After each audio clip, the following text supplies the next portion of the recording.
పక్కోడు కూడా జాగ్రత్తగా ఉండాలని చూడరు డ్రైవింగ్లో. ఈ బైకుల మధ్య ఈ కుర్రోళ్ళు మరీ తయారయ్యారు. మీరు అందరూ ఆ మధ్య న్యూస్ చూసే ఉంటారు. ఇలా ఎన్ఏడి ఫ్లైఓవర్ మీద నుంచి 3 కుర్రోళ్ళు ఆపోజిట్ మనకి హైవే నుంచి వస్తున్నారు, అక్కడ గుద్దుకొని తెలుసా, వెంటనే కిందకి పడిపోయారు. చూపిస్తాను చూడండి. ఇది ఈ ఫ్లైఓవర్ చాలా డిఫరెంట్గా ఉంటుంది, సర్కిల్ ఉంటుంది మాట, రౌండ్ సర్కిల్ ఉన్నట్టు ఉంటుంది ఇది. ఇప్పుడు చూపిస్తాను చూడండి. వాళ్ళు కింద పడిపోయారు పాపం. అందులో స్పాట్లో ఒకరో ఇద్దరు చనిపోయారు, ఉన్న పిల్లోడు కూడా హాస్పిటల్కి వెళ్ళిందా చనిపోయినట్టున్నాడు. ఈ బైక్ మీద చాలా ర్యాష్గా రావడం, కొంచెం స్లోగా తేట్ అయిపోద్ది. పిల్లలతో కుర్రోళ్ళతో ఇదే బాధ అయింది. మొన్న మా ఇంటి దగ్గర కుర్రోడు కూడా అలాగే చనిపోయాడు, ఇక్కడ ఎన్ఎస్టీఎల్ దగ్గర పక్కనే.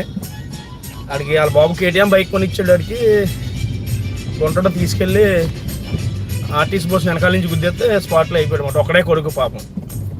అలా కూడా కిరాణా షాప్ ఆయనది కూడా. ఇగోండి ఆల్రెడీ ఇక్కడ రాడ్ వేస్తారు. ఇగోండి కరెక్ట్గా ఇక్కడే పడిపోయాడు.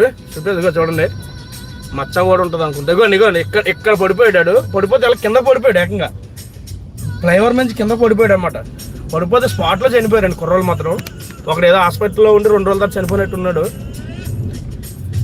కొద్దిగా మనం రోడ్ల మీద డ్రైవ్ చేసినప్పుడు జాగ్రత్తగా చేయాలి. మొన్న మాకు తెలిసిన